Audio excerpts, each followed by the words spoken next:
Be a part of the best pro wrestling podcast today by supporting the Going In Raw Patreon. You can enjoy access to the live taping of the show, exclusive merchandise, and patron-only episodes, and so much more. Support Going In Raw today. Click the link in the description.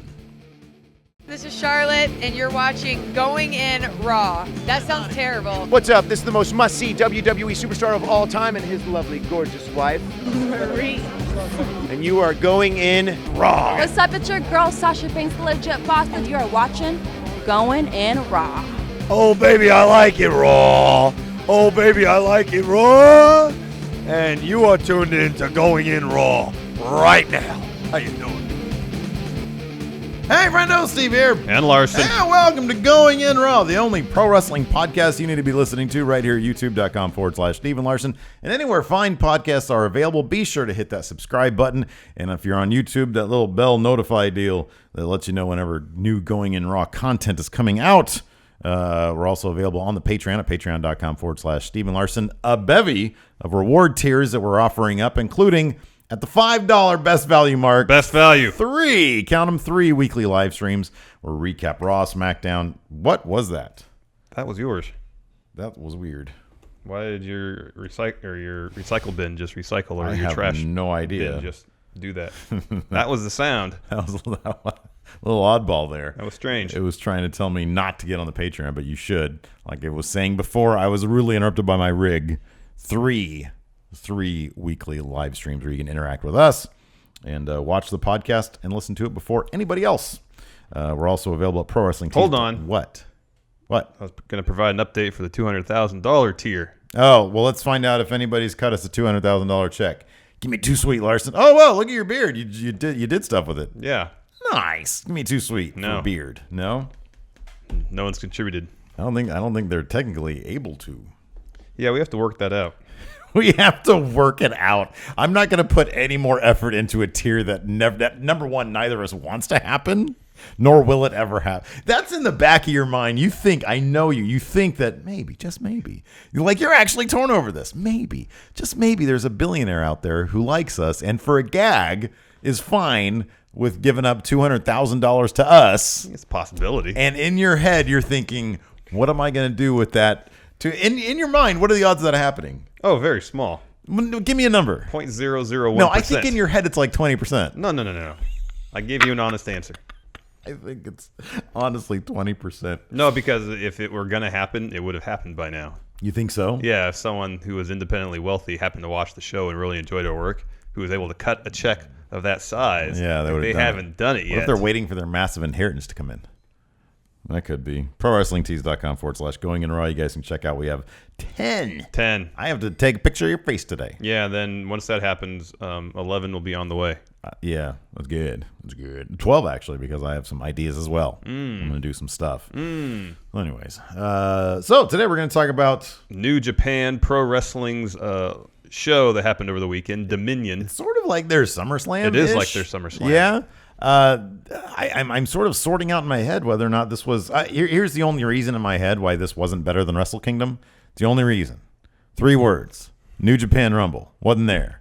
They only do that for Wrestle Kingdom. So because there was no New Japan Rumble, but otherwise, I thought match-wise this stacked up. It was a very good show. It was a very, very good show. Although there was some, the Wrestle Kingdom was better. Yeah, it was. Yeah, there's a couple reasons why, but match-wise, it matched up pretty well. Well, I think like the Naito Tanahashi match at Wrestle Kingdom was better. Yeah, me too. I thought there was this one seemed like I don't know if it was there were chemistry issues or what, but there's a couple spots where it seemed a little rough.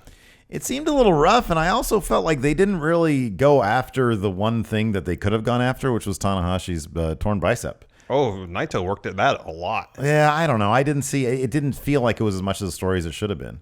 Like he was pulling off moves that I felt like he shouldn't have. You mean Tanahashi? Yeah, Tanahashi was pulling off moves that he wasn't selling it all that much. Yeah, Naito was going after it, but I didn't feel it wasn't. I'll put it this way: it wasn't to the degree that Suzuki was going after Okada's knee in their match.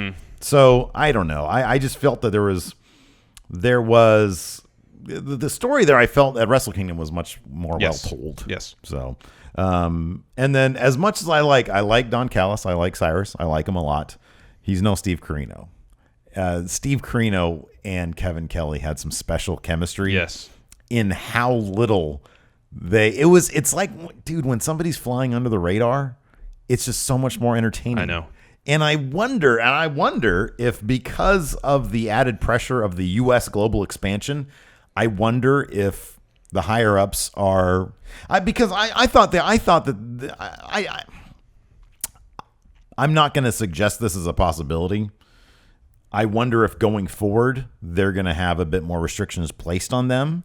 I didn't really feel like that was the case here. I thought they were who they were. But I think your point about Carino and Kevin Kelly's chemistry is a good one, because their chemistry was fantastic, and that chemistry isn't quite there. I think I just with felt Callis and Kelly, because they haven't been doing it as long. I think there's that for sure. I think I just felt Carino's style of commentary personally. It just sort of my personal predilections. Like when he was dying laughing for all the cussing. Yeah. I don't think that's something Don Callis would necessarily do. I think Carino is a bit more humorous. Yeah. Callis is a bit more serious. Callis is a bit more serious. He tries to be the heel commentator a bit more. Yeah. And Carino and Kelly, it was just hilarious. It was just like a couple of guys watching. That was the appeal. It was like a React video essentially. Pretty much. They were doing a React video to New Japan live. It was great. But anyways, let's kick this off, and then we're going to talk about the main event endlessly, because there's a lot to talk about there. Yeah, I wrote down some extensive notes. It was a brilliant. I mean, in my mind, it's funny because they did tell such a different story than they did at Wrestle Kingdom. Mm-hmm. In my mind, they upped the drama level. And to me, it made it a superior watching experience. Yeah, I made the mistake of seeing what happened before I watched it. Yeah, that plays a big factor, I think, probably in your opinion. Yeah, it does. And so it sucked a bit of the drama out for me. Yeah, I miraculously, I don't know how. Yeah, I don't know how you did either. I have because I got on Twitter the next morning and I was kind of careful. I was a little bit on the careful side, but one tweet would have ruined the entire thing. Here's the thing, based on all the tweets I saw, because I saw a tweet from some dirt sheet that had the results, and I was like, okay, it's first thing in the morning. I'm curious what happened, because it said something like title changes. Yeah. At Dominion, I was like, oh, okay, maybe Kenny won. Mm-hmm. But all the other tweets, by and large, were spoiler free that I saw. I was just like, oh my gosh, great match, 6 stars. Right, yeah, that's what I saw too. Yeah, that's what I saw too. So credit to people out there for not spoiling the finish. And I saw no pictures of Kenny holding the title. Yeah, I saw one picture. I think the Young Bucks themselves tweeted out a picture of one of the guys. I think it was Matt.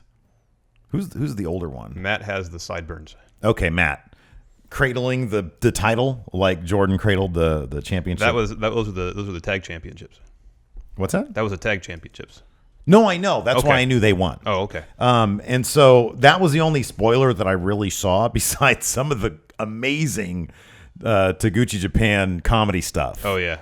The baseball stuff was amazing. And Taguchi Japan has my new favorite theme. Yes, me too. It's I'm fantastic. totally with you on that. Fantastic. I love what they're doing, but let's start at the beginning. Yes. Tiger Mask W, who's Kota Ibushi, which still... You have Kota Ibushi. I know, but I need to go back and watch that 45th anniversary Okada. Yeah. But he's, since he's under a freelance deal, I don't know if New Japan wants to give him a prominent spot when he's not full time. But I know it seems odd that he's not Kota Ibushi. Yeah, because he's a huge star. I know, and I'm trying to think of like an American equivalent to that. If Finn Balor all of a sudden put on a mask and was Johnny Bravo. I know it's different. In Japan, they take their animation a lot more seriously than we do here. I get that. And I get that. I mean, honestly, I think the culture understands pro wrestling different than we do to a degree. It's like an alternate universe, Yeah. Which is great. It's just odd. At Wrestle Kingdom, when Tiger Mask W had his match against... It was Kota Ibushi and ACH. Mm-hmm. Yeah. And Kevin Kelly and Steve Carino were not being shy about alluding to who those wrestlers were while they were wrestling as Tiger Masks. I would imagine, and I have no idea if anybody out there knows the Japanese language and watches it through that commentary. I'd love to know if the Japanese commentators protect that a bit more. I would imagine they do. But I don't know. I don't know how tongue-in-cheek they get. I don't know how I'd love to know. Yeah, me too. But anyways, so it was, Tiger Mask W, Makabe, and Yuji Nagata versus Tenzan Kojima Jushin Liger, who got a massive pop because he's sort of on his retirement tour, I think, and Nakanishi all had a big cluster match. Yeah. It was a fun match, though. Yeah, it was. I mean, it was cool. It was. You got to see you love those chops. Oh, yeah, when Kojima does the chops in the corner. Kojima's the best. It's the best. He loves bread. He does love and bread. And he does those fast chops. Nothing will ever beat when Cheeseburger did them. Yeah. That was good stuff. Makabe ended up going over with a top rope knee drop. Yeah. But it was... Oh, wait a second. You didn't put the... Oh, I didn't put... Where's the Young Lion match? I didn't watch that one. Oh, yeah. I was under... I didn't have all day to watch. Who's the big jacked guy?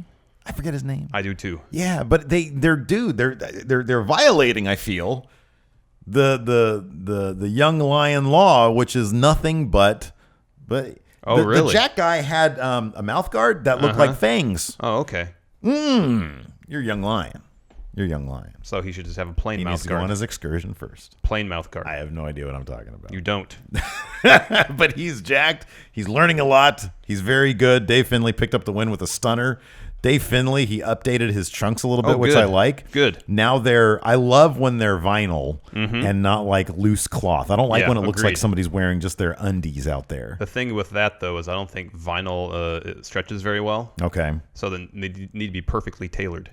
I think they were perfect because I did not see any slippage, no balls, no butt cheek. Didn't do a weird thing where it rode the butt cheek and the butt cheek was hanging out. That's always weird. But they fit well, perfectly. Fit perfectly. Good. He was all full of swagger. Good. I love Finlay. He's Good. great. Good. I wonder if he needs to hit the gym a little bit more or if he even cares. He doesn't care. Who cares? He doesn't look uncomfortable. Kind of looking like Steve out there. But he doesn't look uncomfortable. He does not look uncomfortable. Oh, he doesn't. He's all confidence, that Finlay kid. Yeah. I love him. Loved his dad, too. But then that was like the dark match because then they go to like the empty ring, and then they go to the actual card. Yeah. So after the Tiger Mask match, we had a gauntlet match. Oh, I love this. It was so much fun. Yeah, this was fun for the never 6-man open weight. Yeah. Tag team titles. Not the overweight tag titles. Thursdays are long days. No, it was funny. I liked it because it was funny when you said it. I was like, I'm not gonna correct him, whatever. And then when I was when the you show sent together, it to me, I was like, oh, because I didn't really think about it in terms of like overweight title. Yeah, I just thought you said overweight. Like I didn't put the two words together. Yeah, no, that happened on Dirt Sheet when we did our predictions. And then you sent it to me, and I was like, oh, that's funny. They have an overweight title. So I didn't notice it when I said it. Guess what Steve's going to be fighting for? The overweight title. Gauntlet match. Yeah, this was great. So start out with Bullet Club, Bad Luck Fale, the Tokyo Pimp, and Hangman Page taking on the Chaos team of Yano, Ishii, and Yoshihashi. Loose explosion. Ugh. Well, he'll be coming back later. Yeah, I know. This first match of the Gauntlet match featured lots of cussing. Yeah, it was great. It was awesome. And then Yano eventually did low blows on both Page and Tokyo Pimp. I should have seen that coming because I thought this was I was driving around my car yesterday. I had to take the girls to the mall, and I just had Bullet Club theme pumping. Oh, I thought you were just singing it to yourself the whole time. Bullet Club. Yeah. I thought they were gonna sweep. They did not sweep, but they came damn near close. It was a very Bullet Club heavy night. They were 2 for 4. Hold on a second now. They lost that one. Cody won. Okay, so 3 for 5. 3 for 5. It's better than half. 60%. It's good. It's not bad. But anyways, yeah, Bullet Club started out. That's why. So it was Bullet Club versus Chaos. They started out. Yano should have seen that coming. He has to get at least one low blow. Yeah, roll up. and he low blowed both. Or two of the Bullet Club competitors and pinned. Was it Tokyo Pimp? It was either him or Page. Yeah. I don't think they're not having with a roll up. Yeah, got the win. Out next, Team Suzuki-gun, which was Taichi, Kanemaru, and Zack Sabre Jr. Love Zack Sabre Jr. And Zack Sabre Jr. pretty quickly pinned Yano. Started mocking his pose when he was still in the roll-up. You know, he does the thing where he bends backward and props himself up with his head. Yeah, it's a very strong neck. So he's there just as the 3 count happens. Yeah, doing that. Oh, it was fantastic. Upside down. It was fantastic, and got up and started doing it more. Yeah, it was great. Next was Taguchi Japan.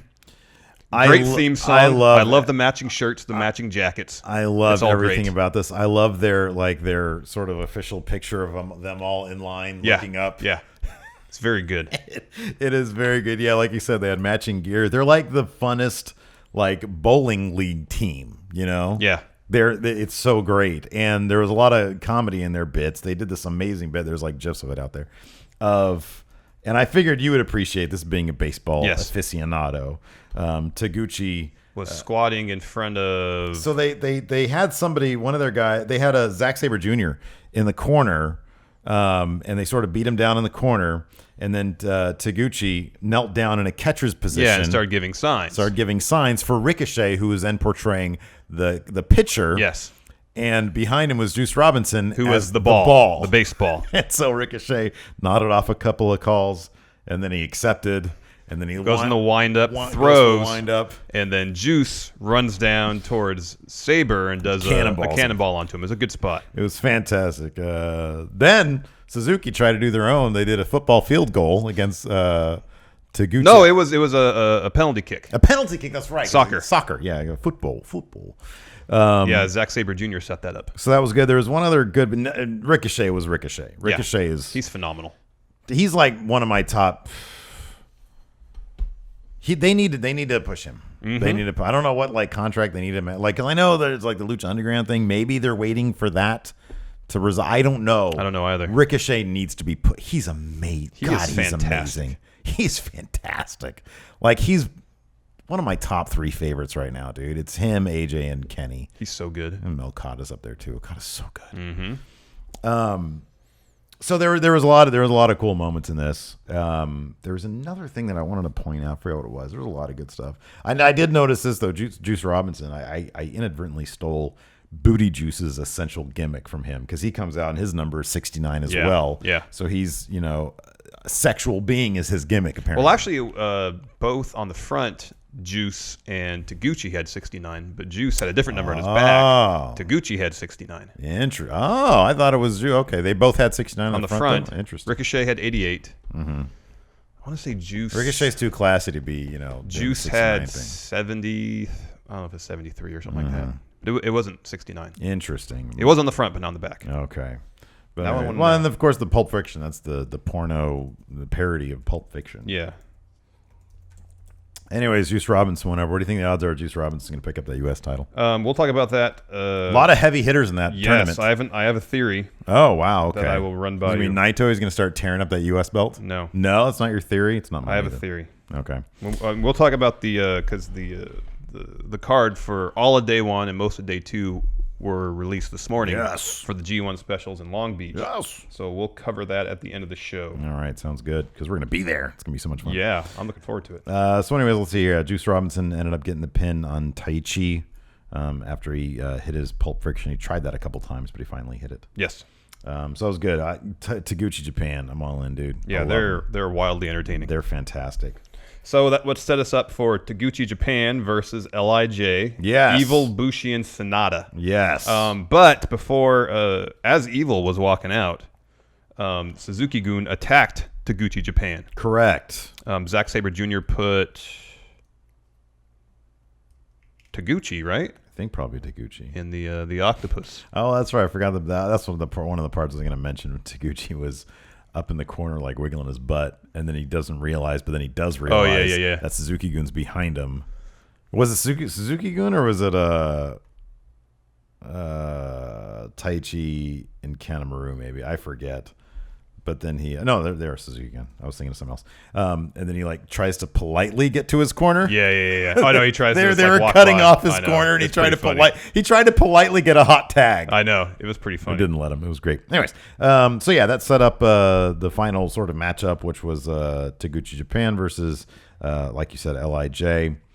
And yeah, this was fun. But yeah, like you said, Suzuki-gun got the better of Taguchi Japan. They sort of handicapped him from the outset. Yeah. So that spot with Ricochet, that was planned, right? That was a work.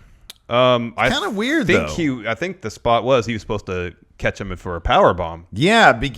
But it just, I don't know how they could have successfully done that spot. Did they practice that to success, or did they just say, no, we can totally do this? Because all the force coming down. So they did like a superplex. Yeah. On who was it? Sonata.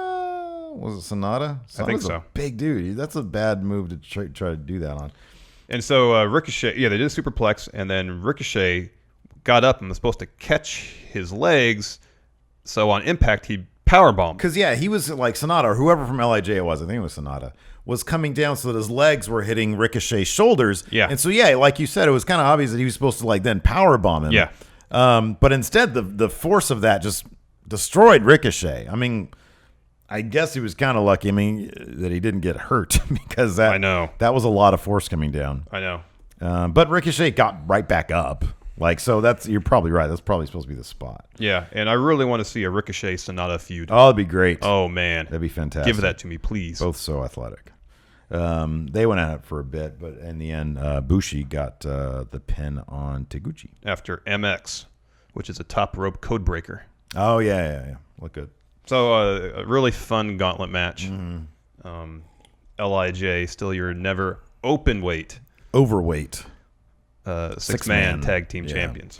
That led to this was a really great match. Yeah, it was. Roppongi Vice versus the Young Bucks. A little bit of, I don't want to say controversy here, but one of the Bucks was took issue with a lot of people's response to this match on Twitter. Oh, really? Well, they said, I know Meltzer mentioned this specifically, but I guess according to, I want to say it's Nick, was on Twitter, and he was calling out people for calling out. It was kind of interesting. He said, a lot of people are saying, oh, the Young Bucks are storytelling in the ring now. And he says, we do that all the time. Yeah. Well, I think, no, I mean, I kind of get, I actually kind of get what he's saying. Or I could see the other side to that because they're most well known for being a high spot team. Yeah. But I mean, why are wrestlers getting criticized at all for telling a story in the ring? The funny thing is, here's the thing. It didn't sound like anybody was criticizing. It sounded like people were saying, oh, wow, the Young Bucks are telling a story in the ring. Mm-hmm. And if I'm one of the Young Bucks, okay, and I'm thinking, wait, we always do that. What are you talking about? Gotcha. That's where he was. So he was sort of annoyed that people were saying now they're doing it when he feels they've always been doing it. But I kind of see, this was a very storytelling heavy. Well, their previous match at Wrestle Kingdom was too. This was a direct sequel to that, though. Yes. That's what I liked about this. Yes. This was a direct sequel. There were multiple references to their Wrestle Kingdom match, but it was really good. This was an amazing match. Like they basically had a strategy going into this: take out Rocky Romero, focus on Trent Beretta. Yes, because last time Trent did the top rope plancha onto nothing, and that kind of took him out of the match for the most part, right? Until Roppongi Vice won, right? And so commentary really helped enhance, remind audiences who hadn't just watched Wrestle Kingdom, what happened last time, and so the Young Bucks decided instead of let's take out Trent. Let's take out Rocky Romero and then focus our offense on Trent. Right, exactly. Like you mentioned. So early on, I think it was Matt Jackson, powerbombed Rocky Romero into the apron, picked him up, and I almost thought he was going to do like a forever thing, where he hit his back in one ring post. Oh, it kind of looked like that. And then ran to the other ring post and did. I thought he was going to run back and forth and do forever. Like Rocky Romero does with his clothesline. Yeah. Didn't do that. But after he hit Rocky Romero twice, his back into the ring post, gave him another apron powerbomb. And so Rocky Romero is on the outside writhing in pain. Yeah. So the Young Bucks is more or less double team Trent Beretta for the vast majority of the first part of this match. Right. Trent did another plancha off. Yes. Out the ring. Successfully. This time he hit it. Yeah. At one point, Rocky, gets off the mat on the outside, tries to get back on the ring. Matt Jackson picks him up, runs him halfway up the ramp, and power bombs him on the ramp. Yeah. It was pretty neat. One thing I noticed about this match too, and I think that might be some of what people are noticed about this match that I guess Nick took issue with, was I didn't notice, and maybe it was me not noticing it, but I noticed the Young Bucks had a bit more of a serious vibe to them. Yes. In this match, they're well known for shit talking their entire matches, and they did for the beginning a little bit, but after that they were like mean Young Bucks. Yeah, exactly, which I liked. I thought it was good. It was changing it up a little bit. That's not talking crap about anybody. No. So Rocky once again gets back into the match. At one point, Trent gets Matt Jackson in position for his finisher. Rocky gets up on the apron. They hit Strong Zero, their finisher, and then Nick gets on the top rope and breaks it up with a swanton. That looked rough. On his back. Yeah, that looked rough. Yeah, because he had like the... He had Trent had Matt kind of rolled up. Uh-huh. You know, like the finish to that move is essentially Trent sitting on top of his opponent. Right, exactly. Yeah. Kind of somewhat bent over. Yeah, bent over. Nick does a swanton right on Trent's back, so it was back folds to him back. over. Yeah, exactly, folds him yeah. over further, and then also Matt's legs are getting pushed more towards his chest. Yeah, that did look rough. That looked uncomfortable. Yeah, no kidding.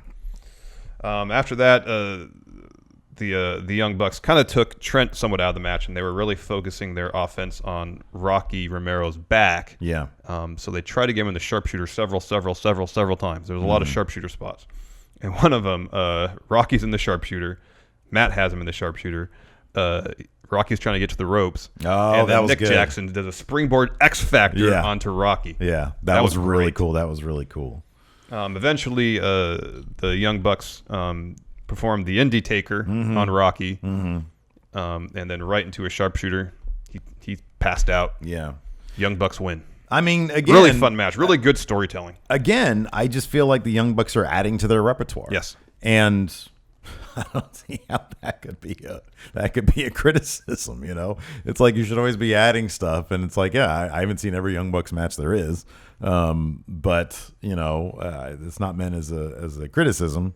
This felt like a match with some depth. Yeah. And I think maybe one of the things is, I wonder if a lot of what people know of the Young Bucks is what they see in very brief highlight clips. You see the spots. They see the spots. They know the spots. They know the comedy aspect of what they do. They know the meta aspect of what they do. Yeah. And they don't know that they can tell these kind of matches because they're not aware of it. Well, they just don't watch the whole match. Right, exactly. They just see the spots. Yeah. And I mean, I'll be honest, like I think it was last year they had that, I think it was a PWG match, a triple threat ladder match maybe with them. I want to say the Motor City Machine Guns. Oh, maybe? okay. And then somebody else, I forget who. Maybe it was Daniels and Kazarian. It was the big ladder. Oh, yeah, the ladder war thing. Yeah, the ladder wars thing. Was that? Oh, that was Ring of Honor. That was Ring of Honor, That was yeah. Ring of Honor. I liked it. It was fun. It felt like a spot fest. To me, there wasn't like some heavy, really heavy. It was one of those things that a lot of people complain about where it's like, well, you know, back in the day, if you do this, you know, X move to somebody, it meant more than it does now. And that match, to me personally, kind of exemplified that, you know? Or maybe I'm thinking of PWG match. I don't know. Well, their PWG match, the tag match they had where it was them and Adam Cole against Callahan and the Chris brothers. Was that the one we were there for? Yeah. It was so much fun, but those PWG matches, they're, Yeah. you know, I mean, it's what the whole Cornette criticizing over the grenade spot. I love that shit. Yeah. I think it's awesome. I think it's hilarious. Creative spots, creative storytelling. Exactly. There's room for everything Yes. in wrestling. There's Yes. room for all that, and I love that grenade spot. I think it's hilarious. I think it's great. But anyways, no, I thought this was a match that had a lot of drama, a lot of depth to it. That was good. Next up, I love this War Machine versus the Guerrillas of Destiny. Yeah, good match. A lot of cursing in this Yes. match. It was so good. You know what? Now with Guerrillas of Destiny, you really listen to this. Well, also you expect it. Yeah, exactly. But Yeah. War Machine was getting in on the cussing too. Yeah, it there was was just cussing fantastic. from everybody. I'm telling you, I could watch War Machine do frog splashes all day long. Hanson suicide dive. I know. I can watch that all day long. I can watch that too. It's fantastic. Dude, Tama Tonga. Oh, he's awesome. One of my favorite wrestlers. He's right now. incredible. He's so good, man. He's so freaking fluid. And that bit where both men were doing that slithering thing around the prone member of War Machine was great. It's so creepy. It's so weird. So yeah, this is a really, really hard hitting match. Yeah, I mean, so much so, in fact, that the earlier in the match, there was this whole stretch where Tonga Loa and Ray Rowe were just like no-selling moves on each other. Yeah. German suplex. German suplex stands right back up. No sells. Yeah. What do you think about that? I like that stuff. I like it at the right Right, part of the exactly, match. yeah. The whole match is no selling. They get tiresome. A couple of crazy brutes. Especially early on the match. Right. It's okay to do that Yeah. stuff. Yeah, totally. I like that. Got a ref bump. Yeah. And then Tonga Loa absolutely destroys Ray Rowe with a chair. Was this? No, Goto got hit with An unprotected headshot. an unprotected headshot, but I'm pretty sure that chair was made from paper mache. It looked like it. Because Yeah. the seat just popped right out. It popped right out. I'm pretty sure but it was made of Ray nothing. Rowe got his hand up, I believe. Okay. Protect his Yeah, head. yeah. But yeah. Tonga Loa hit the Yeah, I think crap I remember out that. of him. Yeah. So much of this, I'm like trying to recall simply because that final match took so much out of me. And then I was like going back. I was like, hold on, let me see if I can remember these matches. So I'm very appreciative of your extensive notes here. But anyways, Guerrillas of Destiny picked up the one with Guerrilla Warfare. And they are the new. Do you think those titles are going to go back to War Machine at Long Beach? Because that's been announced. I don't know either. Oh no, we'll get to that when we review the card. Because I have a theory. So boom, right there. Wallet Club. Yeah. Well, wins and also predictions for me. We'll shrug it off. Give me my congratulations. Good job. Yeah. I don't know how strategic it was, other than you just wanted Bullet Club to win all the time. That's why I'm kind of like, okay, you won. No, I honestly had a feeling it was going to be Bullet Club heavy because Bullet Club is still popular in the States. So they're going to have because half that crowd's going to have Bullet Club shirts on. But also, I think they made some really good moves. I think the Cody coming on strong, and I think Marty Scurll's a really good move. And so I was like disappointed he wasn't on this show. Yeah, I know. But I really felt, I'm like, okay, they need to sort of give them a kick in the butt a little bit. And I thought it was going to start at the top with Kenny possibly winning. And I thought that match and the participation of Bullet Club alone was enough for me to say, oh, yeah, my gut was right on this one, because that was such a Bullet Club heavy thing and a lot of questions about what's going to happen with Cody. Yes. And we'll get to that in the main event. It was so good. We'll get to that in the main event. Speaking of Cody, next up, Michael Elgin versus Cody. This is kind of an okay match. Yeah, this was what it was. I wonder if maybe their style of wrestling might have just been too off. I feel like these guys could, but I'd rather see Michael Elgin versus Cody at PWG, where they could be weirder and looser. This felt like a straight up match. Yeah. Which is fine. It's good. Cody's character work was all really good. Yeah, Cody's fantastic. Cody's flipping great. And he was a bit more Bullet Club branded this time. Didn't walk out with anybody, but he did have black and white pants on. Yes. Same boots from Wrestle Kingdom. Yeah. With Bullet Club logo. Bullet Club logo. New shirt. A new pro wrestling t-shirt. Mm-hmm. Yeah, that's right. No, he's great, man. Oh, yeah.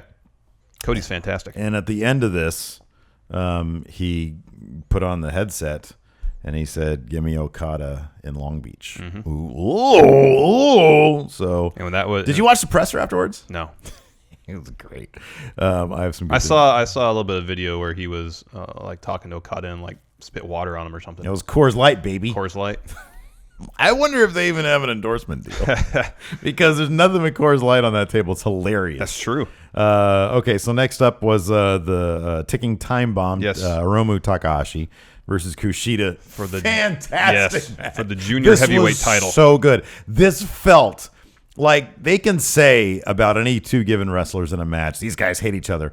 It feels like these guys hate each other. What, the first 5 to 7 minutes of this match was all strikes? Yes, it was all strikes. We had an extended. They were pulling each other's hair to like glare in each other's face and stuff like that. Yeah, they're all in their grills and stuff. Intense. We had an extended chop sequence. Yes, where they were just destroying each other with these overhand chops. Kushida, I mean, we haven't watched New Japan for a little while, so I don't know how long he's had his new ring gear. Mm-hmm. He's gotten rid of the Marty McFly vest and denim shirt. He's still heavy on the time travel thing, though. He is. I don't think that's going anywhere. No, it's not. But he has a new video package. Mm-hmm, yeah.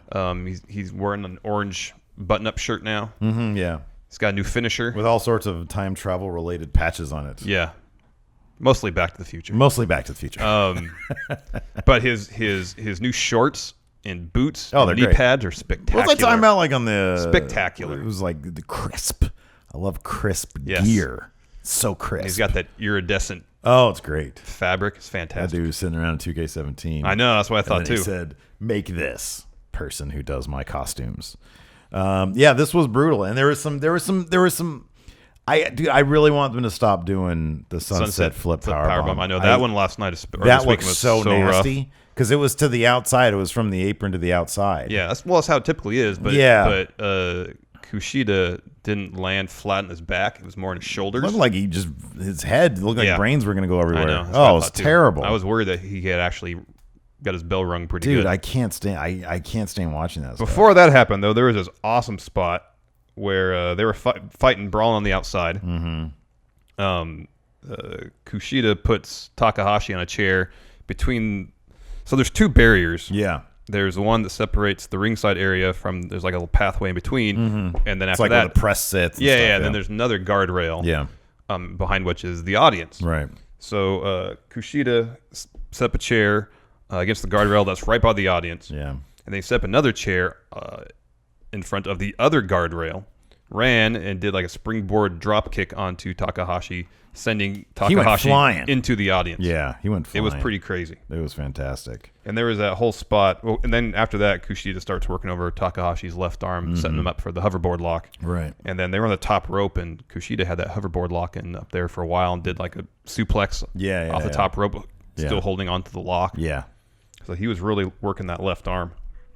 And then Kushida hit, I guess, Back to the Future as his new finisher, as some sort of package pile driver type deal. Yeah. Off the second rope, but both men too exhausted, too beat up for Kushida to take advantage. Until Takahashi finally taps after a really extended sequence with him in the hoverboard lock. Yeah. There's a couple times where we'll talk about it later, where someone's in a submission hold, and it reminded me of Kurt Angle, Shawn Michaels at WrestleMania. To finish the match where HBK is in the ankle lock forever. Oh God, it was so good. And it was more so in the Intercontinental title match that really reminded me of that. God, this was only 20 minutes. Felt longer, Mm-hmm. but yeah, boy, they really because they like immediately. That's why They immediately just got There was to it. no build up in this match. No. It was just they immediately started going into it. It was great. It was fantastic. So yeah, Kushida for I think they said the second time won the Best of Super Juniors and then picked won up the title right after. Yeah, exactly. So this was a fantastic match, and if it wasn't for the main event, this would probably be my match of the night because this was so good. So the next up, we had the gauntlet match for the lumberjack match. the lumberjack match for the never overweight championship. Minoru Suzuki and Hiroki Goto. So Goto only brought out 4 members of Chaos with him to serve as lumberjacks. Loose Explosion, Yano, Ishii, and Jado. Oh, okay, and Jado. Okay, and then Suzuki brought out all of Suzuki. Yeah, everybody came out there. And Zack Sabre Jr. looked, I don't know if it was uncomfortable or just didn't know what to do with all the brawling. Did you notice that? I kind of noticed that too. I kind of felt it seemed like come off as natural for him. It looked like, you know what it kind of reminded me of? Like when Blue Meaning got beat up by JBL, like Blue Meaning was like, man, I'm not sure if I should go near JBL, but I'm going to. And then he got beat up. I wonder if Zack Sabre Jr. had like accidental backstage beef with Ishii. You know? Oh, I'm just guessing he hasn't been in matches like that before. Maybe yeah, no, it often. could be. I don't know. He's like, how do I do any of my weird technical wrestling stuff? I know. I don't know what brawling is. Here outside of the ring with all these people fighting around me. So they got to a point where he just started dropping European uppercuts on everybody. And that was great. Yeah. There's this great spot where Suzuki's outside talking trash to Jushin Liger and then throws a chair. Oh, no, Liger throws a chair at Suzuki.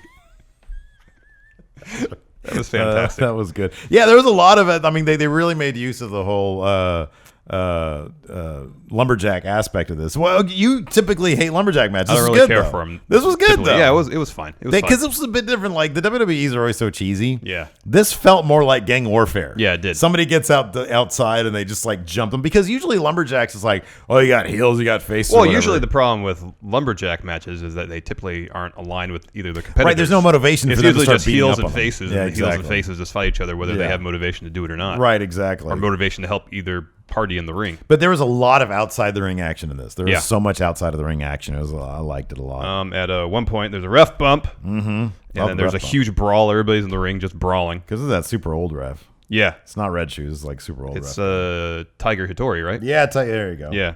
The ring kind of clears out. Goto hits GTR, goes for the pin, and then Taichi, who wasn't one of the lumberjacks, comes in and pulls the ref out before he gets the 3 count. At that point, I realized I had won predictions.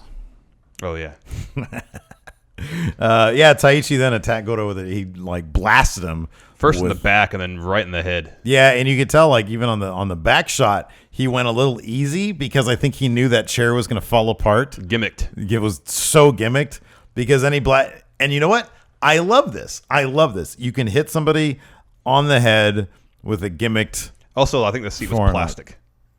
Yeah, whatever it was so ready to give. Yeah. It was so ready to give. It was great. I love it. I like when people are safe. Yes. And it was funny because I read, God, I don't know. So there was an update because I was like, how is Shibata doing these days anyway? Yeah. And Last I heard, he was still in the hospital, I thought. I didn't get a word of if he's in the hospital or not, but it wouldn't surprise me if he was. But apparently New Japan wants to keep him in the company as a coach for their dojo. It's a great idea. Maybe like the U.S. dojo if they decide to open it up. Yeah. So that would be awesome. And I was reading up. I don't know if it's recent. I thought this is from a while ago, but Kenny Omega was talking about Shibata and saying, there's even a way to do strong style safely. I read that too, yeah. Was that from a while ago? Or was it recent? Within the last 3 weeks. Oh, okay. So it's fairly recent. Relatively. So after the chair shot to Goto, Suzuki hits him with a gotch pile driver, picks up the win. Yeah. And then Suzuki-gun is celebrating in the ring. Dude, that pile driver. That jumped. There was so much head under his legs. I was like, how are you not dead right now? I know. How are you? That did not kill you. And then Yoshihashi is incredibly irate, goes after Suzuki. I don't like. So that's Yoshihashi. our next feud for the never open weight title. Yeah, I really hope Suzuki it's like some Steve W shit. Pulls out a Ulysses Killer, just blasts him, unprotected. I kind of feel like Suzuki could do that with a kick. Yeah, I think he could too. Yoshihashi's totally going to win that title, though. No, he's not. He is. I guarantee he's going to win. I don't want him to. He's not going to win it. But that's here's my thing. I am able to take my own personal hatred of Yoshihashi out of the equation. Well, I have no animosity with Can't Yoshihashi. stand him either. He's a black charisma hole. He doesn't bother me. I'm not hair is going to annoying. buy his T-shirts, but he Face doesn't is bother ugly. me. He's winning that title. No, he's not. I love Suzuki though. Suzuki's great. I want him to keep it. He's going to keep it. No, Don't worry. happen. Suzuki's going to keep it. I'm doing my prediction early on this one. Whenever they fight for that title, what's their next big pay? What's their Survivor Series? Is it the G1 Finals? Oh, maybe. Oh, there's a King of Pro Wrestling too. I think in the fall. Ooh, that sounds cool. Yeah, that sounds fun. So, anyways, next up we had Naito versus Tanahashi. We talked about it a little bit. Yeah, that IC title is beat to hell. It's good. There's a plate missing. One plate missing. One plate about to come off. A chunk of the main plate. A giant chunk of the middle plate is gone. And then another piece is all bent up. Man, I'm kicking myself for not seeing this. Because the entire storyline of him destroying that IC title, sense. I they know. couldn't have gone any further with it. I know. They could have had him burn it or something, light it, put it on fire. But this makes total sense. It made total sense. I just didn't know if they would put the belt on Tanahashi when he has a torn bicep. I just didn't figure they'd put it on him. Honestly, I didn't figure they'd put him on regardless because Naito is so hot right now, and him and that IC title are so connected. But it did kind of make sense, in the lead up. I did like how the commentary team. Oh, it made perfect sense. The commentary team was talking about Naito saying that there was too many belts in New Japan, and that he literally wanted to destroy the Intercontinental title, so they wouldn't use it anymore, especially with the U.S. title being brought into existence. That's great. Man, see, this is the thing. This is we should do a count out top 10 things. I actually thought we should do top 10 reasons WWE is better in New Japan, and then do the flip side of it, top 10 reasons New Japan, because I think there's a lot to be learned from both sides. Oh yeah. And one of the things with New Japan is I would love after the Okada Omega match, big old press conference, and Okada was fantastic. No idea what he said. No clue. When Gato dropped that promo afterwards, would love to have heard what he said. No idea what he said. Well, apparently somebody told us that they transcribed those promos. Oh, translate really? them Okay. On New Japan's English website. I would like something in real time while I'm watching that experience. And also just if they just had a freaking streaming app. How great would it be? You know how the WWE has all those collections The Rock's Road to Stardom, stuff like that? Yeah. How much? That would be such a big selling point. It's you're asking me to jump into this universe of yours without really knowing anything about anybody except for the few stragglers from WWF or WWE rather. I would love to see 10 matches building up Naito to where he is now. Yeah. Et cetera, for all those guys. Yeah, that'd be cool. Great. That'd be really cool. So, anyways, back to this Intercontinental title match. Tanahashi attacks Naito before. It had a fantastic finish. Yeah. But it did seem off. Before Naito even got his suit off. Yeah, that was fun. Before the bell rings, Tanahashi goes on the offensive. Mm-hmm. pretty quickly, Naito turns the table, starts working Tanahashi's injured arm. Worked that over for the remainder of the match. Yeah. Tanahashi responds by working Naito's right knee, which is wrapped up, which he has wrapped up all the time. Yeah. There's this great spot where Tanahashi hits high fly flow onto Naito on the outside. Yeah, that was a lot of fun. That was cool. But yeah, I mean, the match wasn't bad. It's one of those things it didn't feel as crisp as their Wrestle Kingdom They set match. the bar so high at Wrestle Kingdom. Like both these guys are fantastic, Yeah. obviously. So Naito hit Tanahashi with Destino. Tanahashi kicked out. Tanahashi hit Naito with a high fly flow. Naito kicked out. And then the finish saw Tanahashi put Naito in the cloverleaf for a good 2 or 3 minutes. He was there for a while, and he was getting really low on it. I know. too. I don't think I've seen a cloverleaf He was that sunk in freaking before. He was bent in half. It was great. It was fantastic, and eventually just tapped out. Yeah. So yeah, your new Intercontinental Champion Tanahashi, who will be defending that prestigious championship against the one Billy Gunn, The Bullet Club Hunter. the Bullet. Is he still a Bullet Club Hunter? I haven't seen who's the main Bullet Club It hunter. was Yoshitatsu, right? Yoshitatsu, yeah. I haven't seen him in a while either. So I'm not sure. Maybe they're going to do like an emergency repackage of Billy Gunn. I don't know. They're going to add him to LIJ maybe. That's terrible. Oh, we didn't talk about the end of the Kushida Takahashi match that Bushi came out and attacked Kushida. Oh, yeah. So I figured we'd be seeing them in Long Beach. Yeah, it hasn't been announced yet, though. Okay.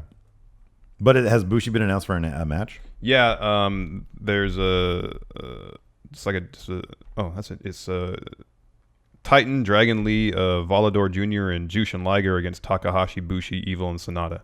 That's on day 1. Day 2, there's only been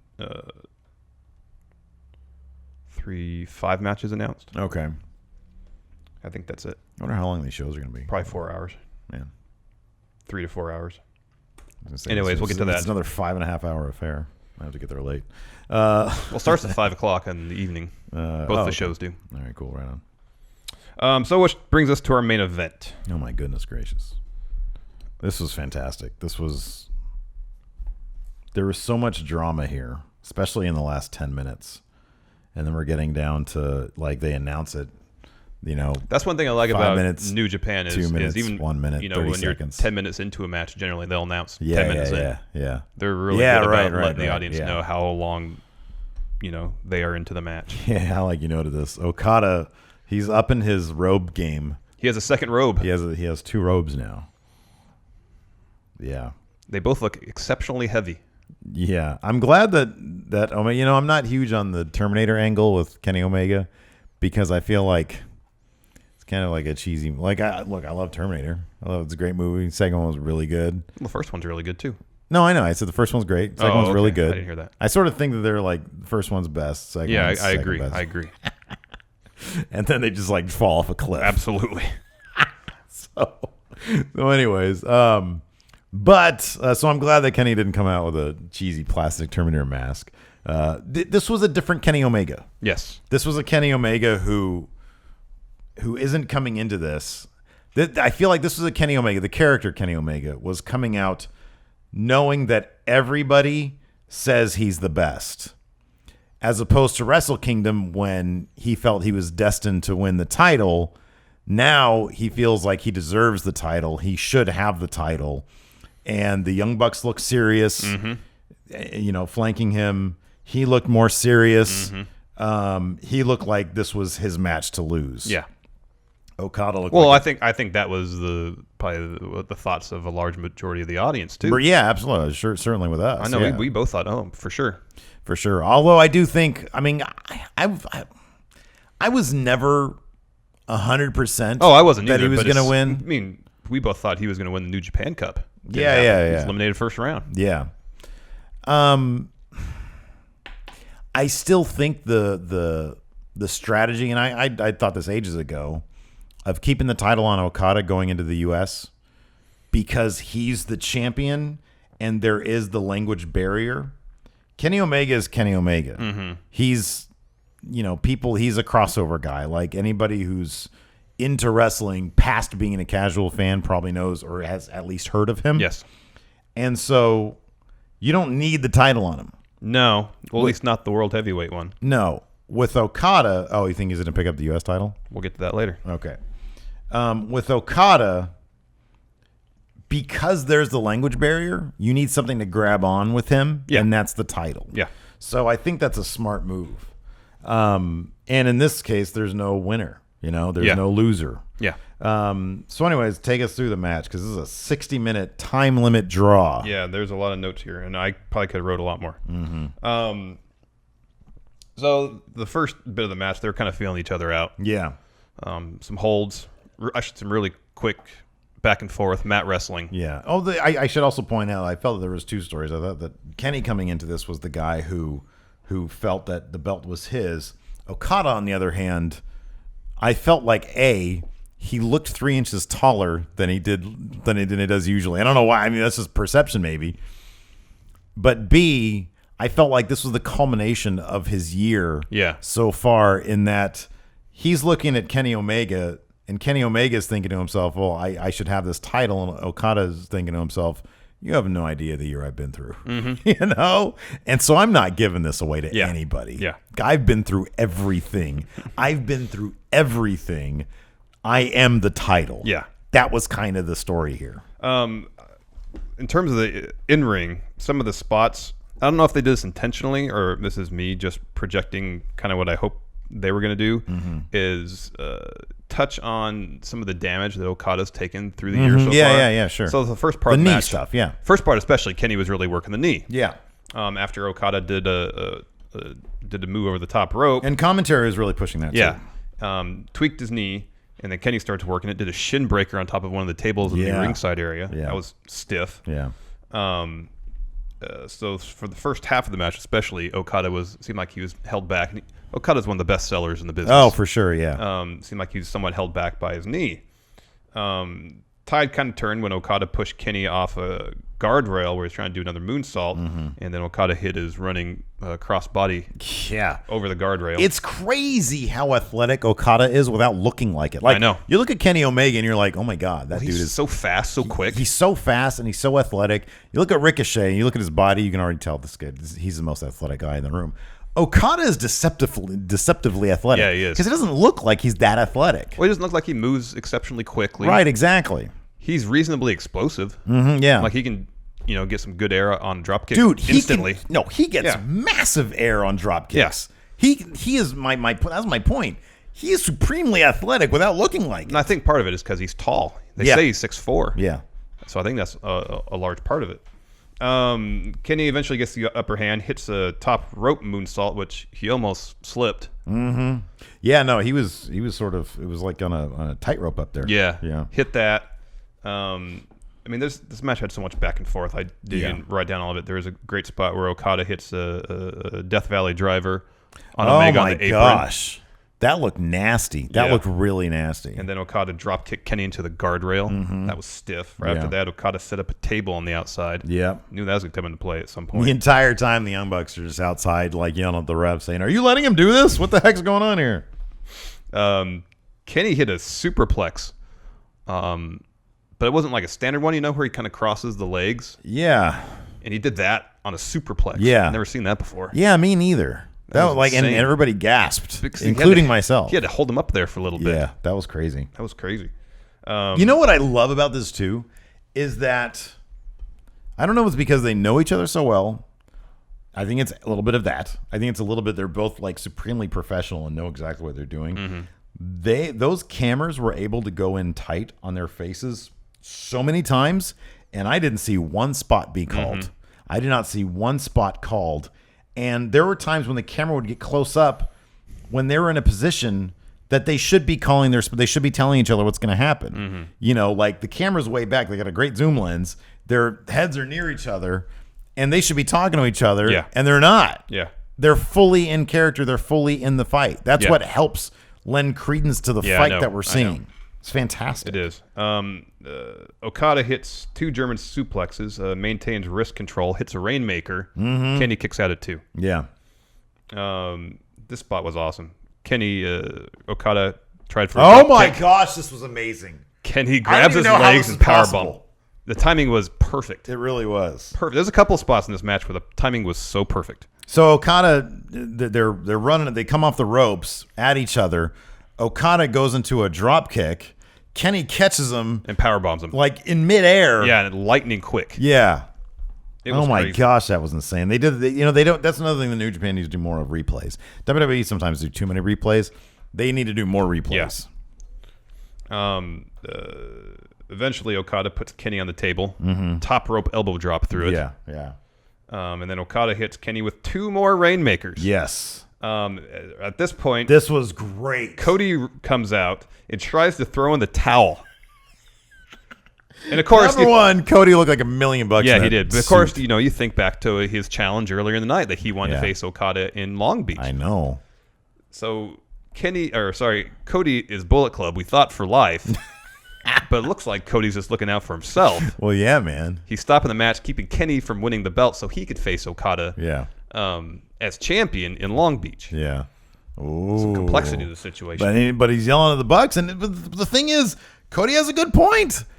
Omega was dead at that point. He said, "Look at him. He can't take this anymore. He already took 2 Rainmakers. Yeah. What are you doing? Throwing the towel?" They said, "No." And then all Don't of do Bullet it. Club comes out ringside. All of Bullet Club All of comes Bullet down. Club. Yeah. I like that Hangman Page had on like a proper suit and I know. he had like a had a vest, vest, and shirt yeah, and yeah. tie. And I'm like, "You're Hangman Page. Where's your like little rope thing?" It was cool. Everybody else is wearing, except for Cody. Yeah, Fale comes out wearing sweatpants and a Bullet Club shirt. Shortly after that, Kenny finally hits One Winged Angel on Okada, but is right near the ropes. Oh my gosh, it was great. And right as the ref's hand was about to go down for 3, Okada got his foot on the rope. Right.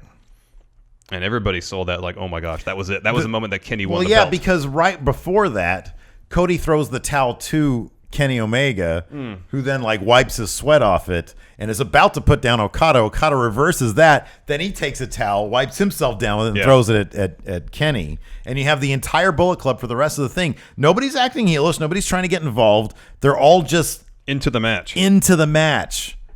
And you can see the faces on some of these guys. Like I looked at like a one shot of Hangman Page just sort of lingering in the background. And you could tell this dude's in awe. Yeah. He's in awe. He's loving every second of this. It's fantastic. So Kenny's going to do, what's his running knee called? A trigger, hair trigger? I think it's hair trigger, isn't it? Or is it?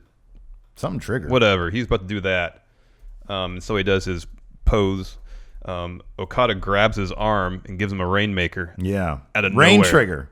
Is that what it's called? Yeah, rain trigger. Oh, that's when he does that's like the ripcord thing. I think. Okay. But just the running knee, I think. There's something else. Let's see if there's another word for it then, because I'm not seeing hair trigger.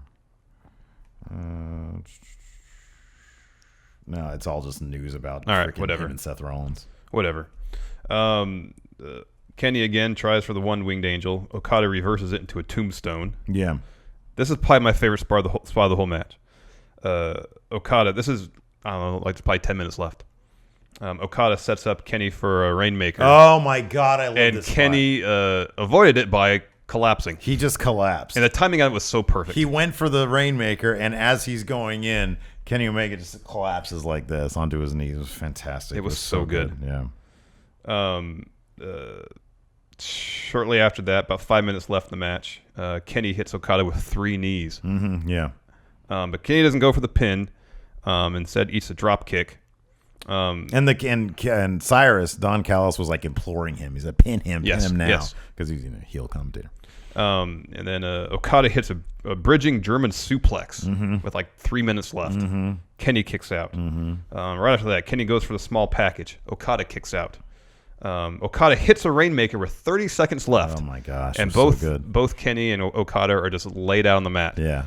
Okada rolls over, starts crawling over to Kenny, Yeah. and is maybe a foot away when time runs out. And you can hear the commentators say, 20 seconds, 10 seconds, and then time runs out right as he's reaching him. It was absolutely amazing. There was one part where I'm trying to remember the exact moment. I think it might have been when Kenny hit. Oh man, I forget when, but Kenny literally started crying at one moment. I think it might have been after. It might have been after he hit the One Wing Angel and Okada. got his foot on the rope. His foot on the rope. It might have been that, but the level of drama in this match, is unreal. You know, there's one thing I wish they had done. This is, totally a minor detail. Mm-hmm. That at some point within the last 7 minutes, Mm-hmm. Because I was wondering why for the last, after Okada reversed the one-wing angel into a tombstone, Kenny never went for it again. Never did. Like if they just did one spot where Kenny tried to get Okada up but couldn't because he was so exhausted. Yeah. And then explain why he never tried to do it again. Yeah.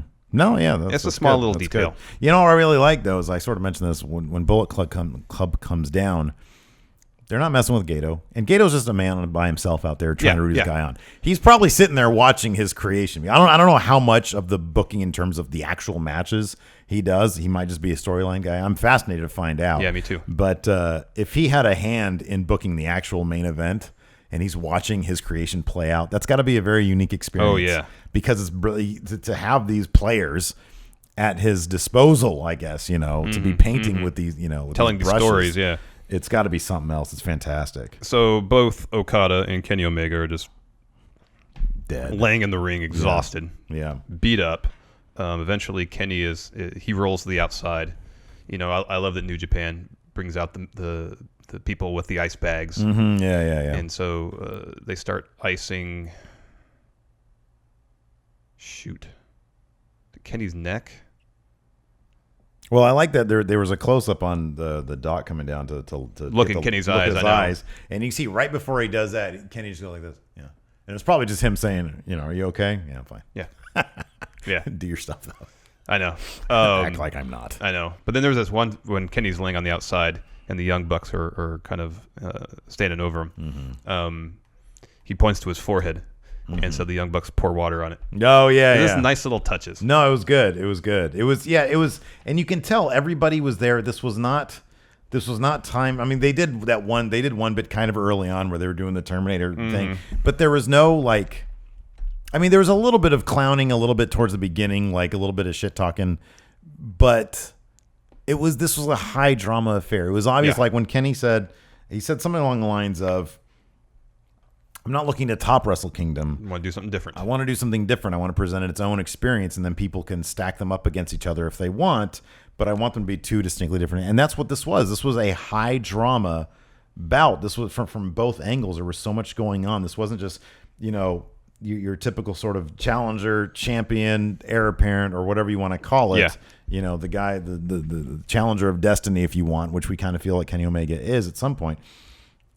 This is different than that. This was two roads that are coming together, and this is a different dramatic experience. Yes. So we covered that. Let's talk about how this show is going to impact what we're going to see in Long Beach. Okay, unless you want to mention something else. No, this is the press conference afterwards. Oh, was great because Okada comes in and the other members of Chaos are kind of milling about. They all shake his hands and stuff, and there's like a bunch of Coors Lights. And I looked at the backdrop behind them, and there's no Coors Lights logos there. And I was like, I don't know what deal they have, but it's hilarious because everybody opens them up, and I'm like, I know after I've spent 60 minutes of exercise, and the first thing I want is a Coors Light. It's a Coors Light. But they all toast and they're all drinking stuff. And then Cody comes out of nowhere and he starts running down Okada and says, here's your challenge. I want you in Long Beach, blah, blah, blah. And he takes a sip of Coors Light, spits at Okada. Okada is just Okada always comes off like, I'm trying to think of the analogy here because there's a character that I'm thinking of where it's like just one thing after another, you get dumped on and dumped on, and you give and you give and you give and you can't give any more, and everybody's coming after you, and he exemplifies that. Yes.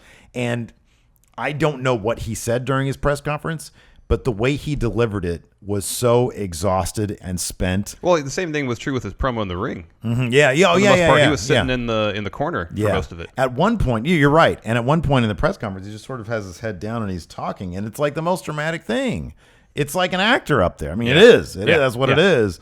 But it was absolutely amazing. And, freaking Cody spits at him, and he doesn't retaliate.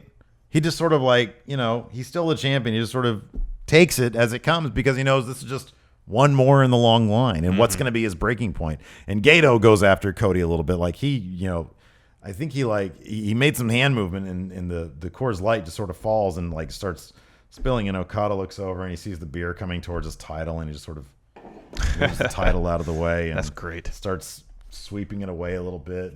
Now your hand is sticky with beer. Yeah. And it's like you're the champion. Like you just get this feeling of, is any of this really worth it? Mm-hmm. You know? And it's a great moment. It's so good. But anyways, moving on to Long Beach. Yeah, so it's been confirmed we're going to get Okada versus Cody for the heavyweight title. Yeah. It's the main event in night 1. And it's been pointed out that Cody has a Ring of Honor world title shot just prior to that. On June 23rd, I think. So there's the possibility, although I think it's pretty doubtful unless Cody actually signs with somebody. Yeah, well, I think he said he's done with Impact, or it's been reported he's done with Impact. Yeah. That's not going to happen. So I have this idea. It probably won't come to fruition. All right, let's hear it. It was just announced today that Kenny is going to take part in the U.S. title tournament in Long Beach. Mm-hmm.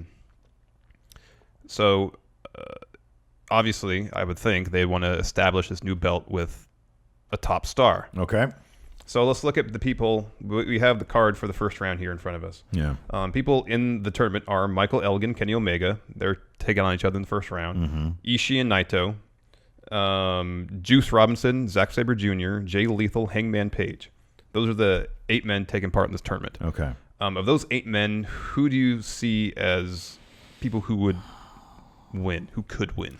Well, I mean, it kind of depends. Because like I don't. Do they want to go big, or do they not want to go big? I would think they would want to go big. You would think so. Yes. Like that'd be So, by that logic, I would think the most believable people would be Omega, Naito, and Jay Lethal. Okay. I don't think Naito is going to want to come over to the States. I don't think they're going to bring him over to the States next year. Yeah. Jay Lethal makes sense in that regard. Yeah. But what if the match last night was to establish Kenny Omega? We already know he's on the same level as Okada, but literally, they went 60 minutes, no winner. Yeah. Kenny goes in Long Beach, wins that U.S. title. That title is instantly right up there with the World Heavyweight title and the Intercontinental title. Yeah. Then this U.S. title is on par with those 2 belts if Kenny wins it. I'm not saying he will. He probably won't. But he's been saying for a while that he wants to be a major part of this global expansion. Yeah. You get the hottest guy, one of the hottest guys in wrestling, as the U.S. champion, and next year, assuming he resigns, he's wrestling here in the States. That's massive for New Japan. Yeah. And he could still, obviously go to Japan for the major shows and defend the title. It would also kind of solve the problem of, will Kenny leave or won't he? Yeah. Let's get the title. Let's get the title on him and see if that changes things. We'll see if that changes his perception of things. So, because I had a question on Twitter yesterday. I don't have my phone with me, so I don't know who it was. But they said, do you think New Japan is holding off on putting the title on Kenny because they know that he wants it before he leaves? And that's I would think if they want it, this week would have been the perfect time to put it on him. Exactly, yeah. See how he likes it, and then they could take it off him after 6 months. Or have him drop it at Wrestle Kingdom next year at Okada. Right, exactly. In a rubber match. It made perfect sense. Then he can do what he wants to do. So I would say no to that. I would think that Kenny Omega is the type that he cares more about the matches themselves than the outcome necessarily, because the outcome is predetermined. The quality of the match is not.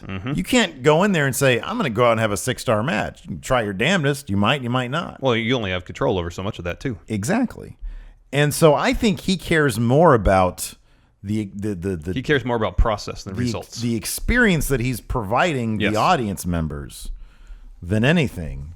And so I think if he feels like he's done everything he can, I don't think the belt matters. I think the belt is probably interesting to him. Yeah.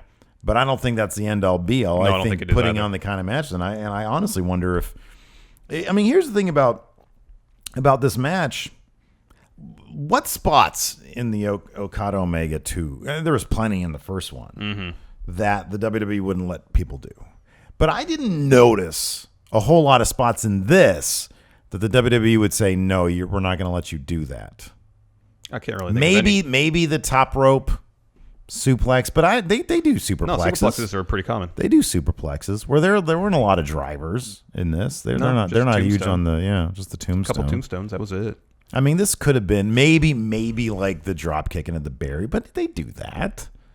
I mean, I think the question for Kenny Omega is, in terms of him signing, he said that he wants to face AJ Styles in a high stakes match. Yeah.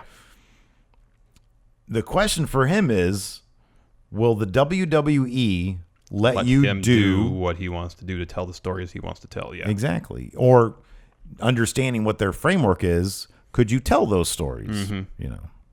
Well, like you said last night, I don't think there was anything in that match last night that would be.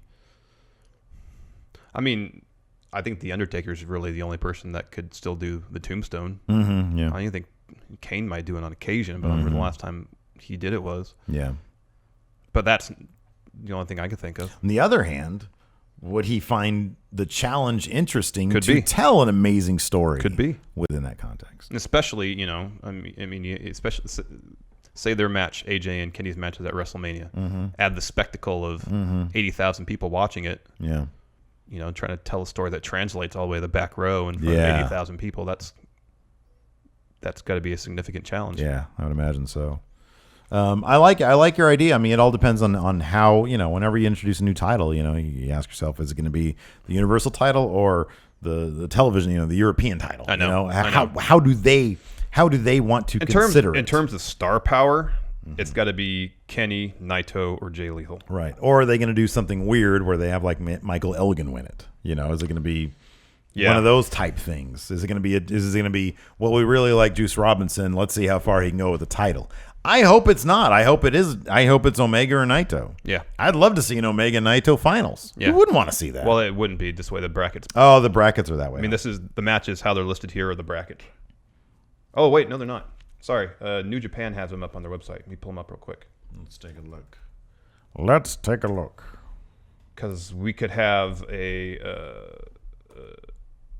Kenny Ishii final. So first round matches are Elgin Omega, Lethal Page, Robinson, Sabre Jr., Ishii, Naito. So we can't have Naito Omega. We can have Naito, Ishii, Zack Sabre. Say Omega advances, Jay Lethal advances. So the semis would be Omega Lethal, Sabre advances, and Naito advances. So we have Naito Sabre. So we could have Kenny Naito. Yeah. Final we could have Kenny Ishii, Kenny Zack Sabre Jr. All those would be awesome. Yeah. I mean, Zack Sabre Jr. could hypothetically win. I'd probably put him as the fourth most likely. In the universe of New Japan, I'm going to say... Oh, probably not. In terms of, most likely, I'm going to say, early power rankings here. Omega, Naito... Lethal. Ishii. I wouldn't put Ishii in there. Really? I mean, I've said that before about Ishii, but I wouldn't put him up there because I'm thinking of like placement within. Again, that goes back to where do you see them in the treating this belt. Also, too, Bullet Club's still really, really popular in the States. That's true. But then we don't know what are they going to give it to Hangman Page? No, Kenny. But we also don't know exactly what how Cody's actions last night are going to play into the Bullet Club story. Yeah, we don't know that yet. Yeah. So maybe we'll get some clarity on that at the next Ring of Honor pay-per-view. Is it best in the world? Best in the world? Best of the world? World's best. Best in world are in the title. Best in the world. That's what I remember. Yeah, I don't know. It'd be interesting.